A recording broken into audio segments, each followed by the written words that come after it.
تم آ رہی ہو یا نہیں؟ مجھے ابھی اسی وقت بتا دو، میں تمہارے بہانے سننے کے لیے فارغ نہیں بیٹھا۔ غصے میں کہا گیا جملہ کومل کو رونے پر مجبور کر گیا تھا۔ اگر کسی نے دیکھ لیا پھر؟ وہ خوف زدہ ہو کر بولی تھی۔ تو پھر کیا؟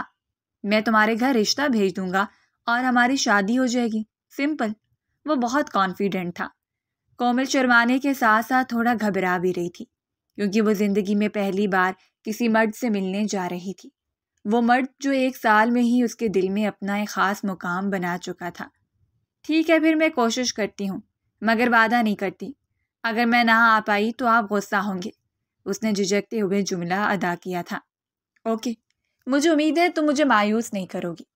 وہ اس پر اعتماد جتا کر اس پر حکومت کرنا چاہتا تھا، مگر نہیں جانتا تھا کہ سامنے کوئی عام لڑکی نہیں بلکہ کومل شہزاد ہے۔ اگر اس کے گھر والوں کو پتہ چل گیا تو وہ اس کا جو حشر کریں گے وہ تو اسے بھی نہیں معلوم۔ ایک بات یاد رکھنا، عبایا پہن کر مت آنا، وہ مجھے بالکل نہیں پسند۔ رحم نے حقارت سے کومل کو کہا۔ 2 پل کے لیے تو وہ سہم گئی تھی۔ مگر میں عبایا کے بغیر کبھی گھر سے باہر نہیں نکلی، مجھے بہت عجیب لگے گا۔ وہ پریشان ہو رہی تھی، مگر مقابل شخص کو کوئی پرواہ نہیں تھی، اس نے کال ہی کاٹ دی تھی۔ وہ ایسے ہی کومل کو ایموشنل بلیک میل کر کے اپنے کام کروا لیا کرتا تھا، اور وہ ہمیشہ سے بے بس ہو کر رحم کا کہا مان لیتی تھی۔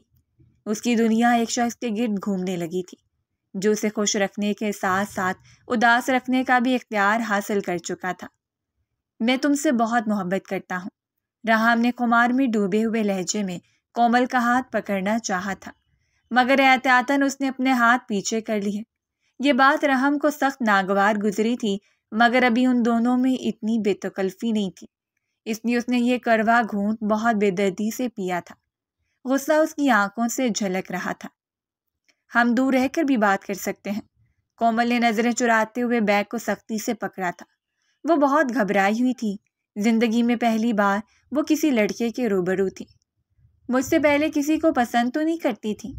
رحم کا غصے میں بولا گیا جملہ کومل پر قیامت بن کر ٹوٹا تھا۔ وہ بے یقینی سے اس شخص کو دیکھ رہی تھی جسے وہ پچھلے 1 سال سے بات کری تھی۔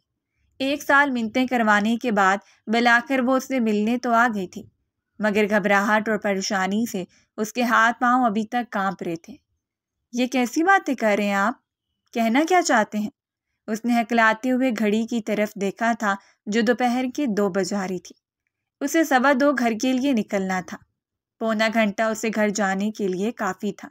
3 بجے تو اسے ہر حال میں گھر پہنچنا تھا، ورنہ اس کے خلاف کارروائی شروع ہو جانی تھی۔ یہ بات وہ اچھے سے جانتی تھی۔ کیا مطلب کیسی باتیں کر رہا ہوں؟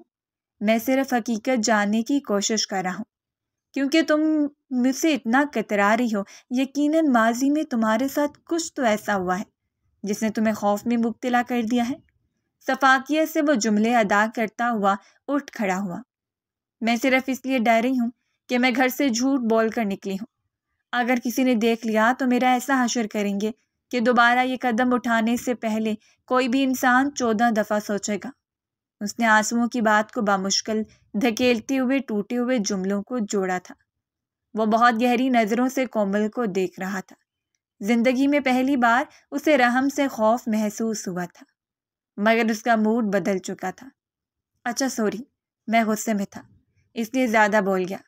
آرام سے بیٹھو، کھانا کھا کر تو جاؤ، ابھی بھی 15 منٹ ہیں، سکون سے بیٹھ جاؤ، میں کھانا پیک کروا دیتا ہوں، تم بس میں کھاتی جانا۔ غصے کو ایک طرف رکھ کر وہ نرمی سے مخاطب ہوا تھا۔ اس کی فکر کرنے پر کومل کو خود پر رشک محسوس ہوا تھا۔ وہ غصہ کرتا تھا، مگر تھوڑی دیر بعد ہی سب کچھ بھلا کر معافی بھی مانگ لیا کرتا تھا۔ اچھا ٹھیک ہے، اگر میں اپنے پیسے خود دوں گی۔ مجھے بہت عجیب لگ رہا ہے، لوگ ہمیں دیکھ رہے ہیں۔ کومل نے چور نظروں سے ارد گرد کی ٹیبل والے لوگوں کو دیکھا تو وہ لوگ ان پر نظر رکھے ہوئے تھے جو کومل کو خوف میں مبتلا کر رہے تھے۔ ہاں ہاں ہاں، تم ان لوگوں سے گھبرا رہے ہو، ان کے لیے یہ عام بات ہے، روز ہی یہاں کپل آتے رہتے ہیں، سامنے تو یونیورسٹی ہے، اکثر لوگ لیکچر بنک کر کے یہیں آ جاتے ہیں، تمہاری یونیورسٹی ہے، تم تو ایسے لوگوں کو جانتی ہوگی۔ ایک بار پھر اس کے لہجے میں شک کی آمیزش محسوس ہوئی تو کومل خاموشی سے سر جھکا گئی۔ میں تمہارے لیے کچھ لایا ہوں، پلیز انکار مت کرنا۔ رحام نے محبت پاش نظروں سے دیکھتے ہوئے کومل سے درخواست کی تھی۔ اس کی نظروں کی تپش سے گھبراتے ہوئے وہ سمٹ کر بیٹھ گئی۔ دل کی دھڑکن معمول سے ہٹ کر چلنے لگی تھی۔ اپنا ہاتھ آگے لاؤ، رحام نے کومل کو حکم دیا تو وہ گھبرا کر ارد گرد دیکھنے لگی۔ کانپتے ہوئے ہاتھ کو اس نے آگے کیا۔ اسے سنبھال کر رکھنا، یہ میری امی کی ہیں، وہ اس دنیا میں نہیں ہے۔ لہجے کو رہانسا کرنے کی رحام نے ہر ممکن کوشش کی تھی۔ کیا مطلب؟ آپ اتنی قیمتی انگوٹھی ایسے مجھے دے دیں گے؟ میں یہ نہیں رکھ سکتی، پلیز۔ انگوٹھی کی قیمت کا اندازہ لگا کے وہ رو دی تھی۔ گھر میں کیا بتائے گی؟ وہ پریشان ہونے لگی۔ میں نے دل سے تمہیں اپنی بیوی تسلیم کر لیا ہے، صرف نکاح ہونا باقی ہے، بعد میں دوں یا اب ایک بات ہے۔ رحام نے زبردستی وہ انگوٹھی اس کی انگلی میں ڈال دی تھی۔ وہ کرا کے رہ گئی، لیکن رحام کی باتوں سے وہ بہت متاثر ہوئی تھی اور اسے مخلص سمجھ بیٹھی تھی۔ نہیں جانتی تھی کہ کتنی بڑی غلطی کرنے جا رہی ہے۔ ٹھیک ہے پھر میں چلتی ہوں، بہت دیر ہو چکی ہے۔ 2:20 ہو رہے تھے۔ خوف کے مارے کومل کے ہاتھ پاؤں کانپ رہے تھے۔ اچھا تم اتنا گھبرا کیوں رہی ہو؟ میں ہوں نا تمہارے ساتھ، پریشان ہونے کی ضرورت نہیں ہے۔ آؤ میں تمہیں بس اسٹینڈ تک چھوڑ دیتا ہوں۔ رحام یہ کہہ کر آگے بڑھ گیا، جبکہ وہ ارد گرد کے لوگوں پر ترچھی نگاہ ڈالتے ہوئے ریسٹورنٹ سے باہر نکل گئی۔ سارا راستہ وہ ڈرتی آئی تھی کہیں انہیں ایک ساتھ کوئی دیکھ نہ لے۔ ہاتھ پاؤں کانپ رہے تھے، جبکہ لبوں پر درود شریف کا ورد جاری تھا۔ وہ بہت گھبرائی ہوئی تھی۔ اس کی حالت دیکھ کر رحام مسکراہٹ چھپائے بنا نہ رہ سکا، جبکہ وہ خفگی بھری نگاہ اس پر ڈال کر باہر کی طرف دیکھنے لگی۔ بس اسٹینڈ آتے ہی وہ کار سے ایسے نکلی جیسے رحام اسے کہیں اغوا کر کے لے جا رہا تھا۔ اس کی حرکت پر رحام مسکرا کر رہ گیا۔ جلدی سے بس میں بیٹھنے کے بعد اس نے شیشے سے باہر دیکھا تو رحام کی گاڑی وہاں موجود نہیں تھی۔ اس نے سکھ کا سانس لیا اور جلدی سے اپنا بیگ سنبھال لیا۔ موبائل اٹھایا اور ڈیٹا آن کیا تو اس کے بھائی کے کئی میسج تھے۔ بس اسٹینڈ تک پہنچتے ہی اسے 2:35 ہو چکے تھے اور اسے جلدی گھر پہنچنا تھا۔ وہ بہت زیادہ خوفزدہ تھی، اگر گھر میں کسی کو بھنک بھی پڑ گئی تو اس کی خیر نہیں۔ سارا راستہ دعائیں مانگتے ہوئے گزر گیا۔ گھر پہنچتی اس نے سکون کا سانس لیا۔ ابھی گھر میں داخل ہوئی ہی تھی جب ایک گرجدار آواز نے اس کے اوزان خطا کر دیے۔ اے چھوڑی، کہاں سے آ رہی ہے؟ اور آج 10 منٹ دیر کیسے ہوئی؟ بی جان نے سختی سے کومل سے استفسار کیا تھا، جو دبے قدموں کمرے میں جا رہی تھی۔ یکدم چونکی، زبردستی مسکراتے ہوئے بی جان کو دیکھا تو بدلے میں وہ اسے سر سے لے کر پیر تک گھورنے لگی۔ بی جان تخت پر بیٹھ کر ہر آتے جاتے پر نگرانی رکھتی تھی۔ دادی جان دراصل وہ راستے میں بہت ٹریفک تھا، اس لیے بہت دیر ہو گئی۔ جلدی میں اسے یہی بہانہ سوچا، لیکن میں تو تمہارے کالج تمہارا پتہ کرنے گیا تھا۔ تمہاری دوستوں نے تو بولا کہ وہ کالج سے 2 گھنٹے پہلے نکل چکی ہے۔ کہاں گئی تھی تم؟ بھاری مردانہ آواز اس کے کانوں میں پڑتے ہی ہاتھ کانپنے لگے۔ رحام کی پہنائی ہوئی انگوٹھی اس کے ہاتھ میں چمک رہی تھی۔ حاتم بھائی طبیعت کچھ ٹھیک نہیں تھی تو راستے میں ڈاکٹر کے پاس سے ہوتی ہوئی آئی تھی۔ ہاتھوں کی انگلیاں چٹکے ہوئے وہ الفاظ توڑ کر بامشکل جملہ ادا کر پائی تھی۔ مقابل شخص کے چہرے پر مسکراہٹ رنگ گئی تھی، جیسے وہ حقیقت سے واقف ہو۔ پہلی بات، میں تمہارا بھائی نہیں منگیتر ہوں، تو مجھے بھائی کہنا چھوڑ دو۔ دوسری اور سب سے اہم بات، اس نے آدھی بات بیچ میں روکتے ہوئے کومل کی آنکھوں میں جھانک کر دیکھا تھا۔ اسے اتنا ڈرتی تھی کہ ابھی تک سر جھکا کر کھڑی ہوئی تھی۔ ایسا محسوس ہوتا تھا جیسے اس کے جسم میں جان موجود نہ ہو۔ تمہارے ہاتھ میں یہ انگوٹھی کہاں سے آئی ہے؟ وہی ازلی شکی پولیس والا لہجہ جس کو محسوس کرتے ہوئے کومل کی روح تک کام گئی تھی۔ جہاں تک مجھے پتا ہے تو اس انگلی میں صرف منگنی والی انگوٹھی پہنی جاتی ہے۔ میں نے تو تمہیں یہ انگوٹھی نہیں پہنائی، تو پھر یہ انگوٹھی کہاں سے آئی ہے؟ اچھا، یکدم لہجہ سرد ہوا تھا۔ وہ سر سے پاؤں تک اسے گھور رہا تھا۔ گھبراہٹ اور پریشانی کے مارے اس کے ہاتھ پاؤں کانپ رہے تھے۔ وہ یہ انگوٹھی میری دوست نے مجھے دی ہے، اس نے جلدی سے جواب دیا تھا۔ اچھا ٹھیک ہے، اتنا ڈر کیوں رہی ہو؟ میں نے صرف انگوٹھی کا ہی تو پوچھا ہے، ذرا اتار کر دکھانا۔ وہ اس کے تاثرات سے لطف اندوز ہو رہا تھا۔ میں یہ نہیں دے سکتی، یہ میری انگوٹھی ہے۔ کومل نے اپنا ہاتھ بیگ سے چھپایا تھا۔ لگتا ہے تمہیں سنائی نہیں دے رہا، میں کہہ رہا ہوں انگوٹھی دو۔ وہ شدید غصے میں چلاتے ہوئے کومل کو رونے پر مجبور کر گیا تھا۔ اس نے جلدی سے انگوٹھی نکال کر حاتم کو تھما دی۔ ایک آبرو پر کیے وہ اس انگوٹھی کا جائزہ لینے میں مصروف تھا۔ غصے سے وہ انگوٹھی ڈسٹ بین میں پھینکتے ہوئے کومل کی جانب دیکھنے لگا، جس کی آنکھیں میں خوف کے مارے پھٹی ہوئی تھی۔ میری ہونے والی بیوی اتنی سستی انگوٹھی ڈیزرو نہیں کرتی۔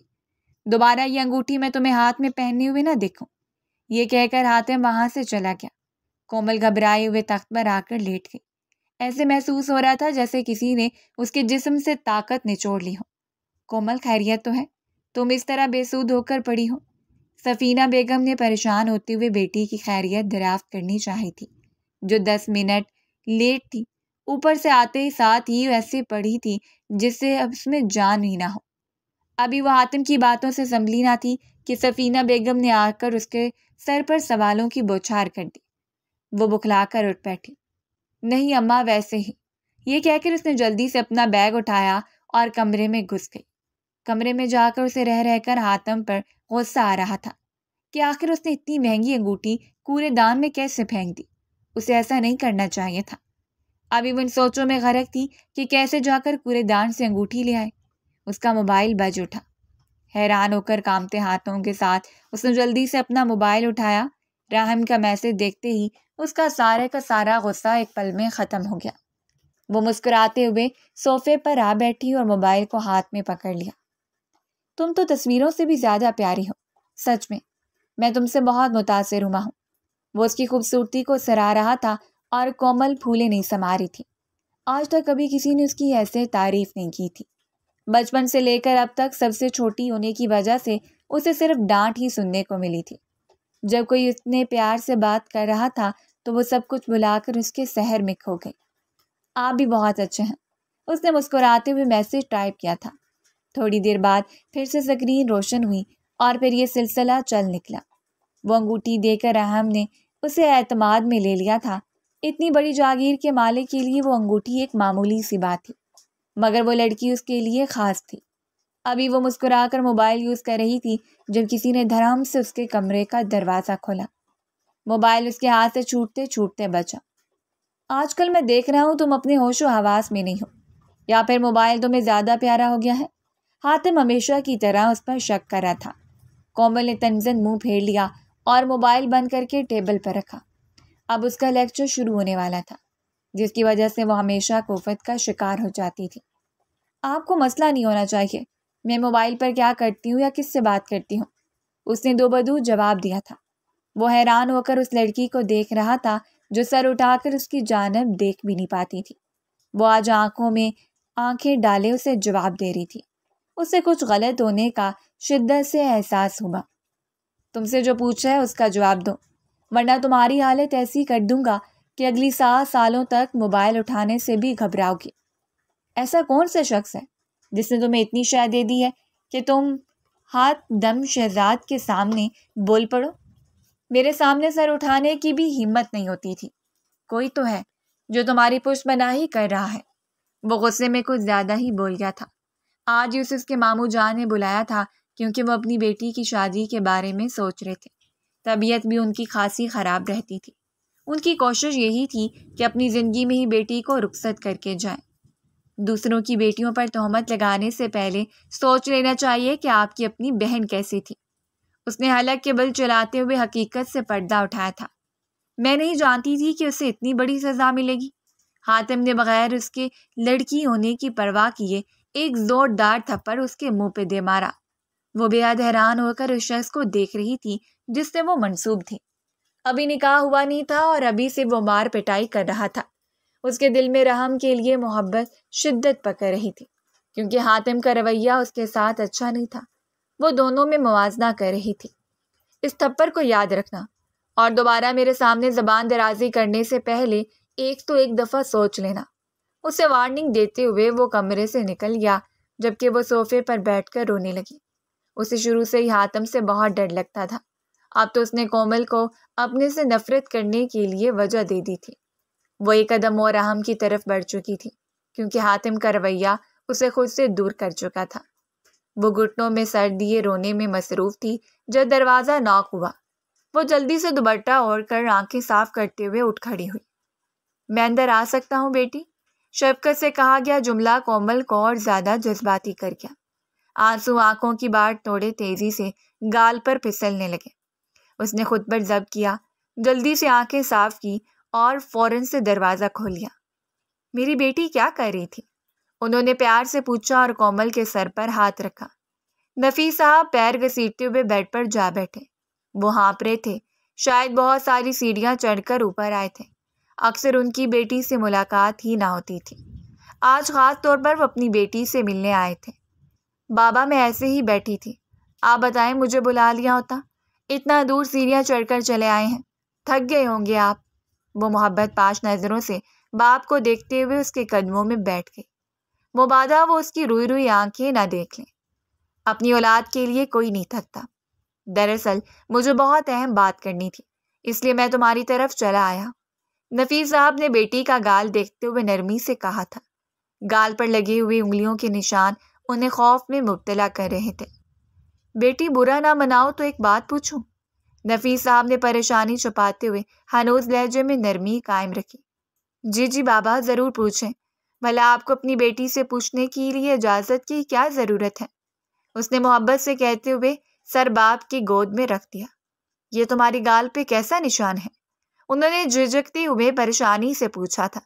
یہ سنتے ہی کومل کو اچھوکا لگا تھا۔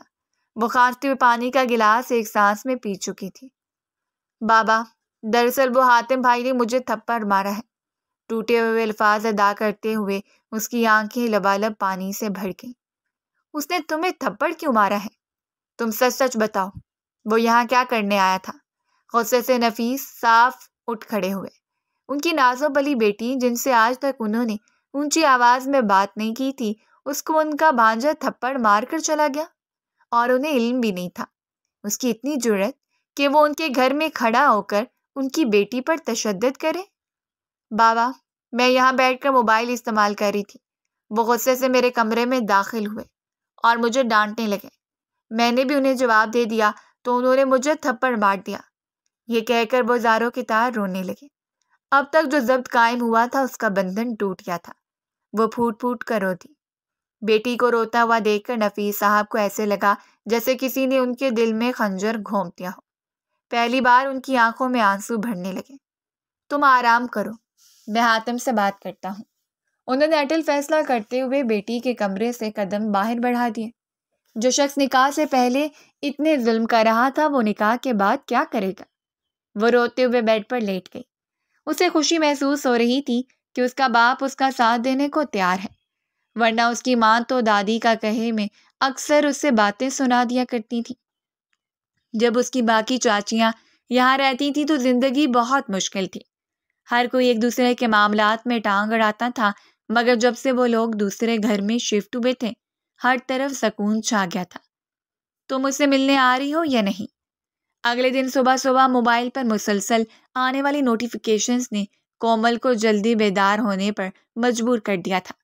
اس نے ایک سرسری سی نگاہ ڈالی، مگر راہم کے میسج دیکھتے ہی اس کے 14 طبق روشن ہو گئے۔ ابھی کل ہی تو ملنے آئی تھی، روز روز نہیں مل سکتی۔ آپ ہمارے گھر کا ماحول جانتے ہیں؟ اس نے اپنے حق میں ایک دلیل پیش کی تھی جو مقابل شخص نے رد کر دی تھی۔ مجھے نہیں پتا، وہ ملاقات تھوڑی تھی، ملاقات ایسی نہیں ہوتی، ہم الگ کمرے میں ملیں گے۔ سارا وقت تم پریشان رہی اور لوگوں کو دیکھتی رہے، مجھے ایسی ملاقات نہیں کرنی۔ تم فیصلہ کر لو کہ تم کیا چاہتی ہو۔ وہ جان بوجھ کر غصہ کر رہا تھا تاکہ وہ لڑکی ڈر کر اس کا کہا مان لے۔ سوری، میں نہیں آ سکتی۔ آپ نے ایک بار کہا تھا، میں نے مان لیا۔ میں آپ سے کسی ہوٹل کے کمرے میں نہیں مل سکتی، یہ غیر اخلاقی حرکت ہے اور یہ میں کرنا پسند نہیں کروں گی۔ یکدم اس نے اپنا کردار یاد آیا تھا اور وہ اتنا بول کے نہیں جانتی تھی کہ سامنے بھی رحم میر ہے جو اس کی بات پر اس کے ذات کے پرخدشے اڑا کے رکھ دے گا۔ تم تو یہ بات کرو ہی مت، اگر تمہیں اپنی عزت کی اتنی پرواہ ہوتی تو 1 سال مجھ سے بات کیوں کرتی؟ اس نے غصے سے جملے ادا کیے تھے۔ یہ سن کر کومل کا دماغ گھوم گیا۔ وہ جس شخص کو دل میں بٹھائے بیٹھی تھی آج وہ کیسی باتیں کر رہا تھا، اسے یقین نہیں آ رہا تھا۔ کئی بار اس نے آنکھوں کو ملتے ہوئے دوبارہ سے سکرین پر نظر دوڑائی تھی، مگر سب بے سود، جملے وہیں کے وہیں رہے۔ اس کی آنکھوں سے آنسو ٹپ ٹپ بہنے لگے۔ تبھی ایک بار پھر سکرین روشن ہوئی۔ اس نے برجستگی سے موبائل اٹھایا، دیکھا تو رحم کا میسج تھا۔ اچھا سوری، میں زیادہ بول گیا، مگر مجھے ہر حال میں ملنا ہے۔ میں ملوں گا تو ہی گھر والوں سے بات کر پاؤں گا۔ اب میں اس معاملے کو مزید نہیں لٹکا سکتا۔ گھر والے چچا زاد سے شادی کے لیے مجبور کر رہے ہیں۔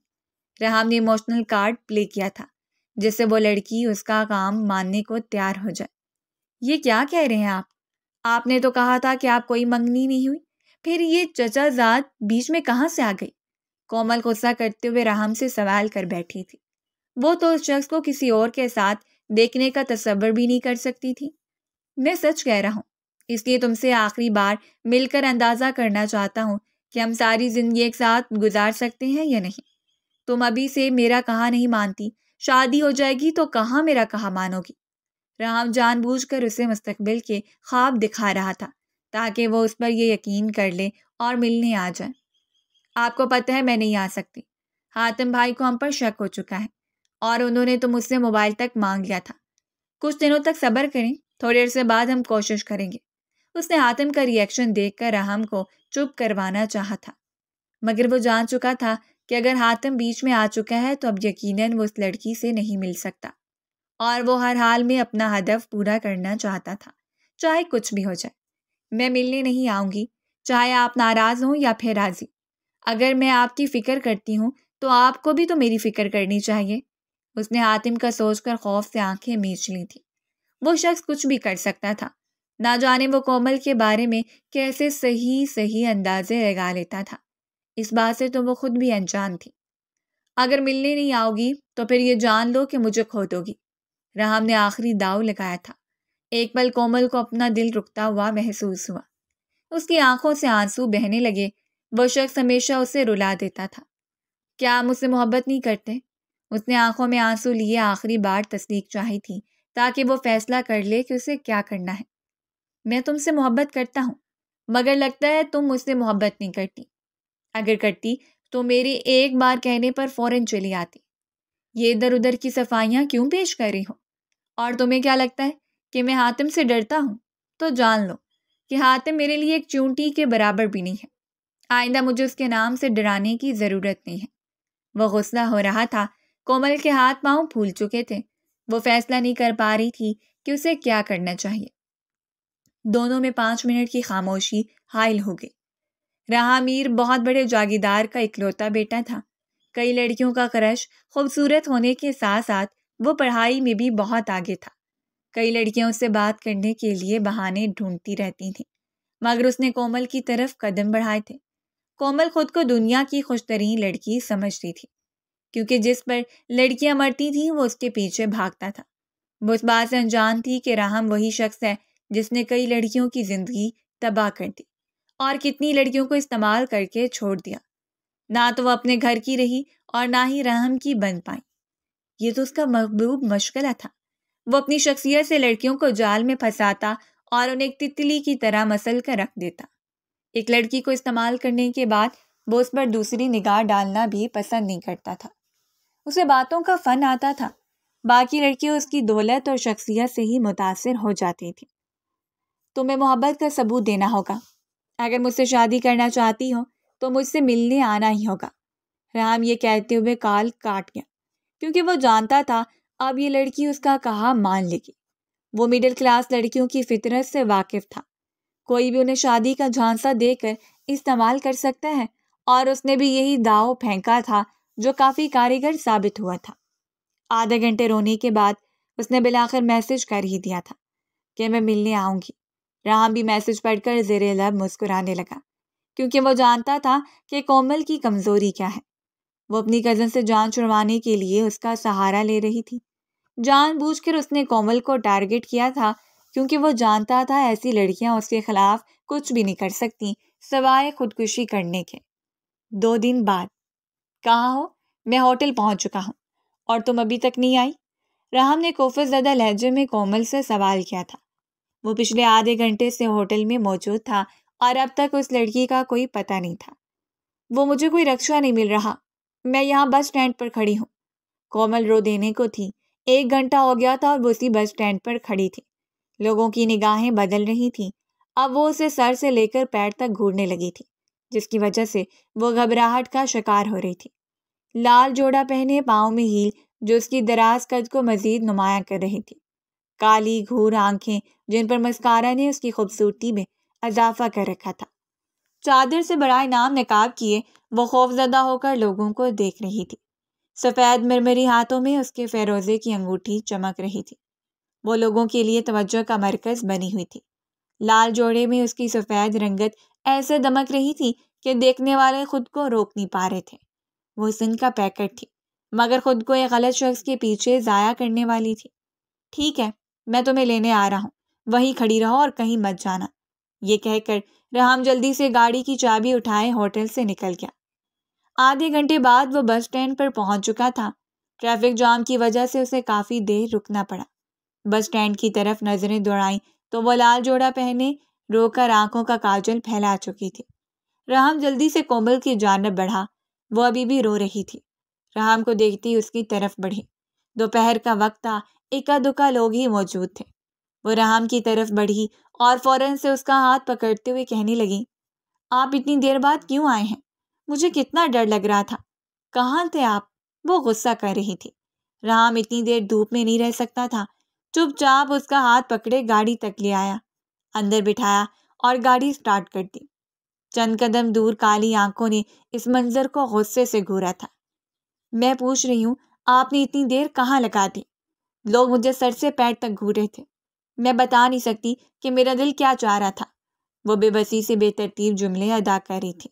رحم پر کوئی فرق نہیں پڑا۔ وہ چپ چاپ سامنے دیکھتے ہوئے ڈرائیو کرنے لگا۔ اسے چپ دیکھ کر کومل کو بھی خاموشی اختیار کرنی پڑی۔ وہ بات یہ نہ ہو کہ وہ غصے سے اس پر چلانے لگے۔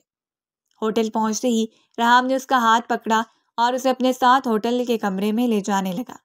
ابھی کمرے میں آ کر اسے چادر اتاری ہی تھی کہ رحم اس کی طرف بڑھنے لگا۔ وہ سر سے لے کر پیر تک اس کے حسن سے اپنی آنکھوں کو سیراب کر رہا تھا۔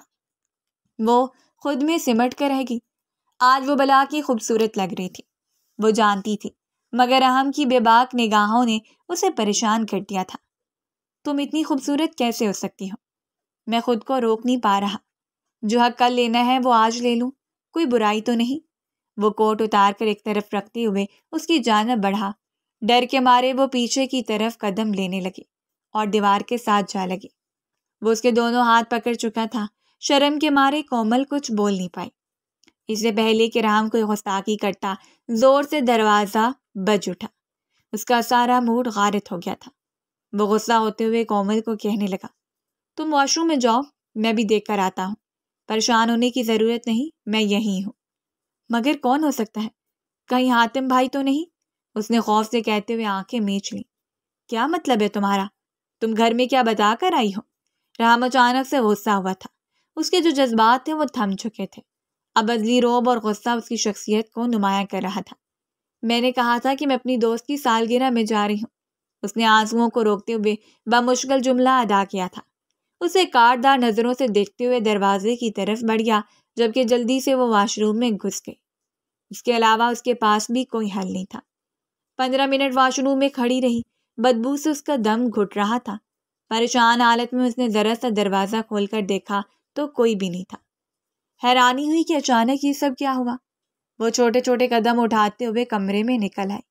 تبھی حاتم تالیاں بجاتے ہوئے کمرے میں داخل ہوا۔ D S P Hatim Shahzad کی منگ کومل نفیس صاحبہ ایک لڑکے کے ساتھ ہوٹل میں پکڑی گئی ہیں۔ جب یہ بات تمہارے والد کو پتہ چلے گی تو ان پر کیا گزرے گی؟ ویسے ہی وہ دل کے مریض ہیں، تمہیں ذرا سی بھی شرم نہیں آئی؟ حاتم بے یقینی سے اس لڑکی کو دیکھ رہا تھا جس کے گن وہ اپنے دوستوں میں بیٹھ کر گایا کرتا تھا، اور اس کے دوست ہمیشہ کہا کرتے تھے، جب تک کہ لڑکی کا موبائل چیک نہ کر لو تب تک لگتا ہے کہ ہماری زندگی میں موجود لڑکی جیسا مخلص کوئی نہیں۔ آج وہ خود سے بھی نظریں نہیں ملا پا رہا تھا۔ اسے کومل سے یوں امید نہیں تھی۔ شک تو اسے اسی دن ہو گیا تھا جس دن کومل کے ہاتھ میں اس نے سونے کی انگوٹھی دیکھی تھی۔ خوف اور شرم کے مارے کومل زاروں کے تار رونے لگی۔ اس کے پاس ابھی بھی کوئی دوسرا آپشن نہیں تھا۔ یقیناً حاتم اس کے ساتھ بہت برا کرنے والا تھا۔ اس کا غصہ تو سارے خاندان میں مشہور تھا۔ نہ جانے اس کے ساتھ کیا کرے گا۔ بریکنگ نیوز بنی گی کہ تم یعنی کومل نفیس بدکاری کے اڈے پر راہ میر کے ساتھ پائی گئی ہو، وہ لڑکا جو کتنی لڑکیوں کی زندگی برباد کر چکا ہے۔ میں تو اس کے پیچھے کافی عرصے سے لگا ہوا تھا، کیونکہ جانتا تھا کہ اس نے کئی لڑکیوں کی زندگی تباہ کی ہے۔ یہ نہیں جانتا تھا کہ چراغ تلے اندھیرا ہے۔ میری مانگ اس کے ساتھ یہاں چلی آئی ہے کیونکہ وہ خود اس پر کنٹرول نہیں رکھ سکے۔ اسے اتنی جلدی ہے، تمہیں شادی کرنے کی بہت جلدی ہے نا؟ آؤ میں تمہیں بتاتا ہوں کہ شادی کیا ہوتی ہے۔ وہ غصے سے بولتا ہوا زبردستی اس کا ہاتھ تھامتے ہوئے گھسیٹتے ہوئے اسے بیرونی دروازے سے لے گیا تھا۔ وہ یہ نہیں جانتی تھی کہ یہ جسم فروشی کا اڈا تھا۔ وہ تو بس راہم کے ساتھ چلی آئی تھی۔ یہاں موجود لوگوں کی بے باک نظروں سے بہت گھبرائی تھی، مگر راہم کی تسلی کی وجہ سے وہ خاموش رہی۔ وہ رو رہی تھی، سختی سے کلائی پکڑے جانے کی وجہ سے چوڑیاں ٹوٹ کر نیچے گر رہی تھیں۔ وہ حاتم سے ہاتھ چھڑانے کی ہر ممکن کوشش کر رہی تھی، مگر آج اس شخص کا اس لڑکی پر مان ٹوٹا تھا۔ وہ جانوروں کی طرح سے گھسیٹتے ہوئے اپنی ذاتی گاڑی میں ڈالتے ہوئے وہاں سے نکال لے گیا۔ وہ اپنے خاندان کی لڑکی کی عزت کا تماشا نہیں بننے دے سکتا تھا، خاص طور پر وہ لڑکی جس کا بڑے ہونے کا اس نے پچھلے 10 برس سے انتظار کیا تھا۔ وہ اسے 10 برس چھوٹی تھی جب اس کی ماں نے اسے بتایا تھا کہ وہی اس کی منگیتر ہے اور اس کی شادی بھی اسی سے ہوگی۔ ساری زندگی وہ ایک لڑکی کے بارے میں سوچتا رہا۔ کئی لڑکیوں نے اس کی طرف ہاتھ بڑھایا، مگر وہ ہر کسی کو رد کرتا رہا، صرف کومل کے لیے۔ اور آخر میں اس لڑکی نے کیا کیا؟ ایک جاگیردار کو اپنی عزت بیچنے چلی تھی۔ اسے اس کا دماغ پھٹ رہا تھا، بس نہیں چل رہا تھا کہ کومل کو دفنا دے۔ مجھے معاف کر دے حاتم بھائی، وہ بس مجھ سے ملنے کے لیے لایا تھا، نہیں جانتی تھی کہ جسم فروشی کا اڈا ہے۔ اس نے ٹوٹتے ہوئے بے رب جملے ادا کیے تھے۔ مقابل شخص پر کوئی اثر نہیں پڑ رہا تھا۔ وہ سختی سے سامنے کی طرف دیکھ رہا تھا۔ کومل نے ایک ترچھی نگاہ اس پر ڈالی اور روتے ہوئے پیروں کو گھونڈنے لگی۔ گھر پہنچتے ہی غصے سے اس کا ہاتھ گھسیٹتے اس کے کمرے میں بیڈ پر پھینکا۔ حاتم بھائی، گھر میں کوئی نہیں ہے، آپ جائیں پلیز یہاں سے، ورنہ لوگ بہت باتیں بنائیں گے۔ اس نے روتے ہوئے حاتم سے درخواست کی تھی۔ یہ سنتے ہی حاکم کا کہکا نکل گیا۔ وہ لڑکی جو جسم فروشی کے اڈے پر پائی گئی ہے، وہ مجھے کہہ رہی ہے، یعنی اپنے منگیتر کو کہہ رہی ہے کہ تم گھر جاؤ، گھر میں کوئی نہیں ہے۔ اپنی یہ پارسائی کا ڈھونگ کسی اور کے سامنے کرنا۔ تمہیں بہت شوق ہے نا کسی لڑکے کے ساتھ اکیلے کمرے میں ملاقات کرنے کا؟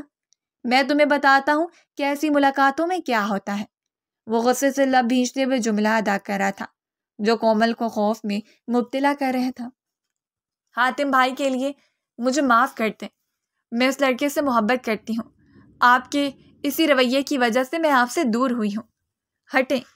اس نے زور سے حاتم کو دھکا دیا اور بھاگتے ہوئے کمرے سے نکل گئی، مگر وہ بھول گئی تھی کہ اس کا سامنا ڈی ایس پی حاتم سے ہوا ہے۔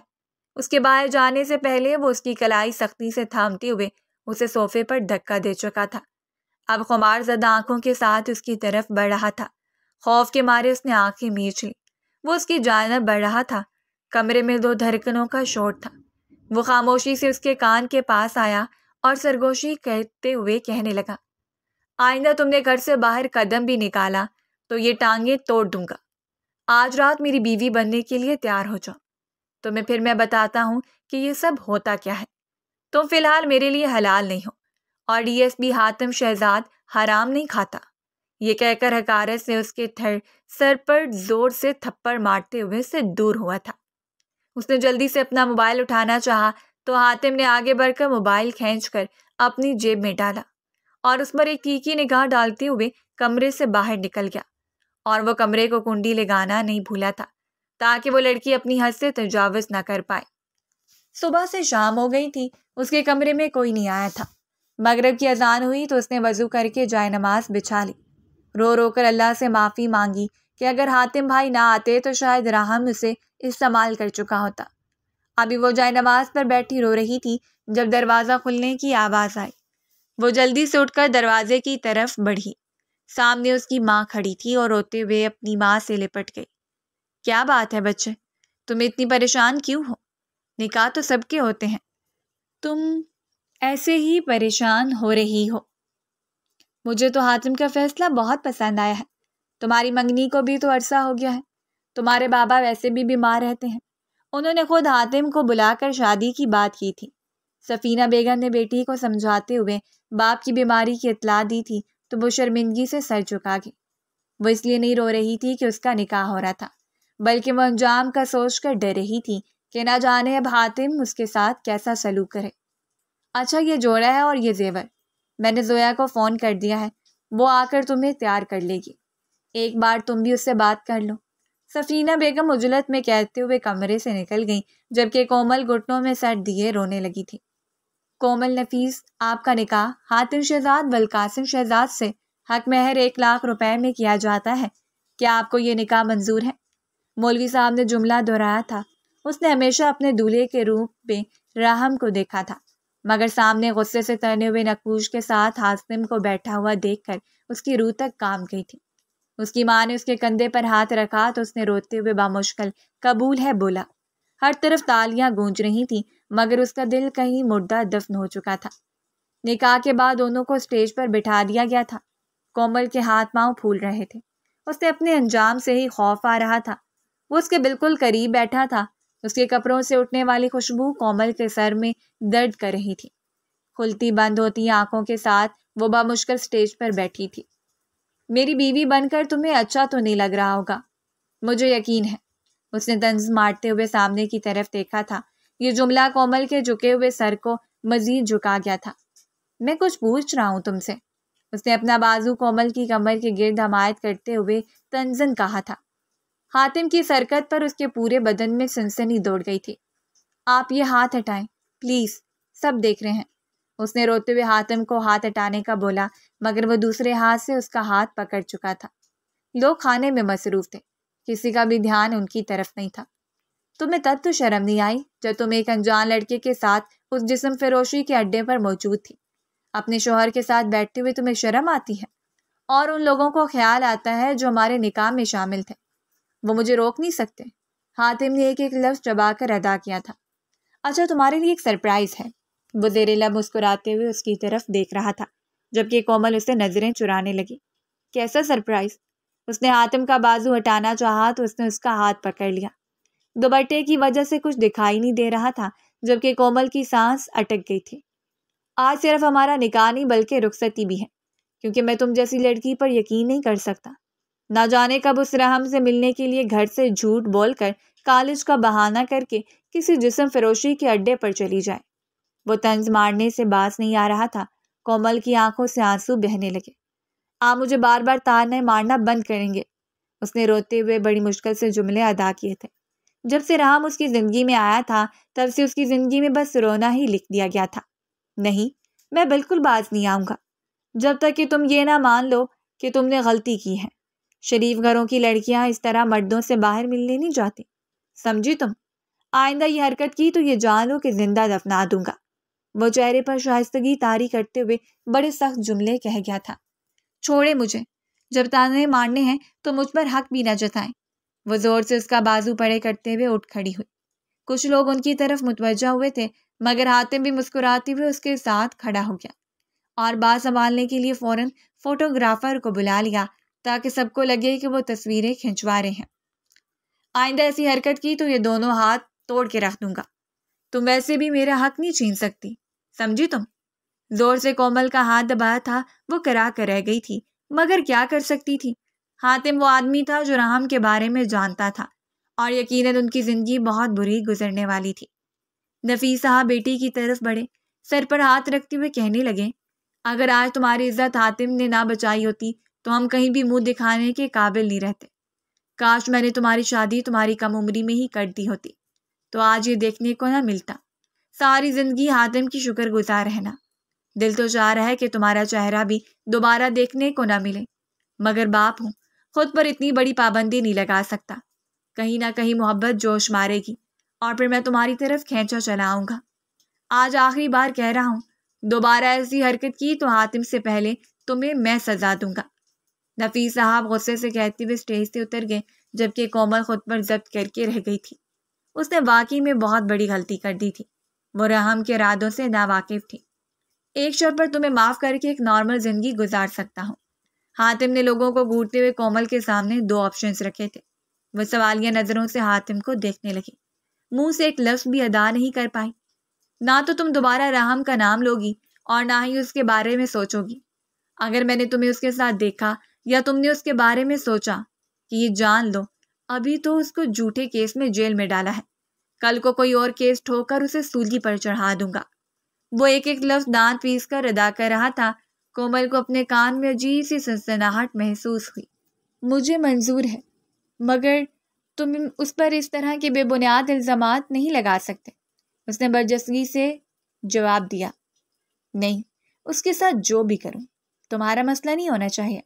اب تم اس بات پر فوکس کرو کہ میں تمہارا شوہر ہوں جس نے 15 سال انتظار کیا ہے۔ اگر تم نے میرا حق دینے میں مجھے کوتاہی کی تو میں سب کچھ بھول جاؤں گا اور تمہیں ایسی سزا دوں گا کہ دوبارہ ایسی حرکت کرنے سے پہلے 100 دفعہ سوچو گی۔ اس نے کومل کا ہاتھ پکڑنا چاہا تھا مگر وہ ایک قدم دور ہٹی تھی۔ یہ دیکھ کر حاتم کا خون کھول اٹھا تھا۔ مجھے منظور ہے، اگر آپ مجھے اس طرح کا دوبارہ تانا نہیں دیں گے۔ اگر آپ مجھ سے وعدہ کرتے ہیں تو میں بھی وعدہ کر لوں گی۔ راہم کو بلانا کوئی آسان بات نہیں ہے، مجھے وقت کی ضرورت ہے۔ اس نے حقیقت پسندی سے کام لیا تھا۔ حاتم نے اپنے جبڑے بھینچ لیے تھے۔ جتنا وقت لینا ہے لے لو، مگر جب میرے پاس اتنا تو مکمل طور پر میری ہو۔ اتنا کیونکہ میں شراکت داری میں برداشت نہیں کرنا۔ اس بار تو ماموں کی طبیعت کا خیال کرتے ہوئے تمہیں بچا لیا، اگلی بار تمہیں بہت بڑی سزا دوں گا۔ اگر میں راہم میر جیسے پاورفل انسان کو جیل میں ڈال سکتا ہوں تو تمہیں بھی پھانسی کے گھاٹ تک لے جا سکتا ہوں، یہ بات یاد رکھنا۔ وہ بہت بڑی باتیں کہہ گیا تھا۔ کومل کو کچھ بولنے کا موقع نہیں ملا اور رخصتی ہونے لگ گئی۔ وہ آج خود کو بہت مطمئن محسوس کر رہی تھی۔